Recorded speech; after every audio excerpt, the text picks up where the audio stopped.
Political commentator Hossein Yari has, in a Farsi analytical piece published in the Basorat News website, weighed in on U.S. President Donald Trump's stance on the nuclear agreement signed between Tehran and 6 world powers known as the Joint Comprehensive Plan of Action (JCPOA).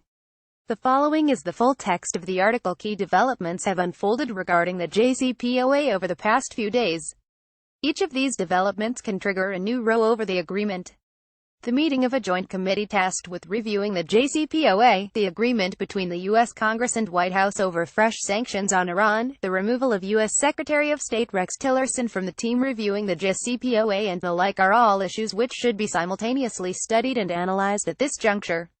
In this respect, the following points are worth mentioning. Reports on the recent meeting of the committee reviewing the JCPOA show that although representatives of the Iranian Foreign Ministry expressed their objection to the P-51 group's appointment, the objection was not strong enough to be regarded as an official criticism of Washington's blatant violation of the JCPOA. In other words, Iran's envoys only expressed their dismay over U.S. measures. Experience over the past 2 years shows that the U.S. does not care about the dismay expressed by the representatives of Iran and even other members of the P-51 group. To officially announce that Washington has breached the deal would be different from a diplomatic dismay which simply suggests the U.S. has failed to comply with some of the provisions of the JCPOA. At last, as it was predicted, the U.S. House of Representatives and Senate reached agreement on the imposition of new sanctions on Iran, Russia, and North Korea. The spokesperson for the White House also defended the sanctions and confirmed the U.S. government will approve the sanctions. Therefore, the imposition and implementation of the new sanctions in the form of non-nuclear sanctions against our country is sure to happen.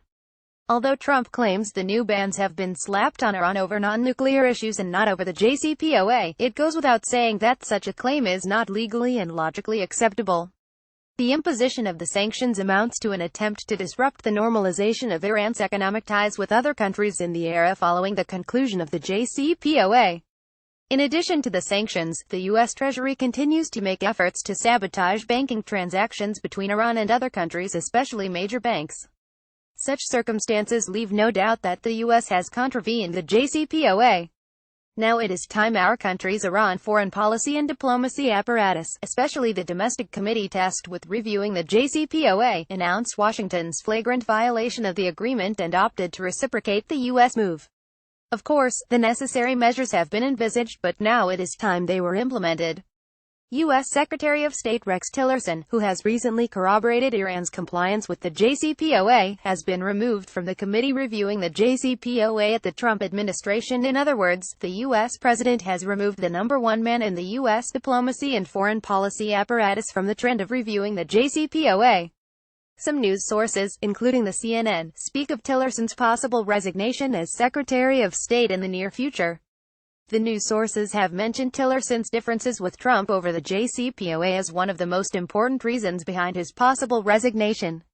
But what is the nature of these differences if we refer to the not-too-distant past and take a look at the U.S. Secretary of State's stances on the JCPOA, we will realize that Tillerson had some of the toughest positions on the agreement. At the time when Trump stepped into the White House, Tillerson said in a hearing session held at the Senate to confirm his competence that the JCPOA needed to be revised. His remarks received so much coverage that Defense Secretary James Mattis had to speak of Washington's compliance with the nuclear deal. Later on, Tillerson repeatedly described the JCPOA as a bad deal for the U.S. So, we cannot consider Tillerson as a Project SPOA figure. He is regarded as one of the opponents of the deal. Still, it seems a key bone of contention between Trump and Tillerson over the JCPOA is related to how they deal with the issue in a legal context.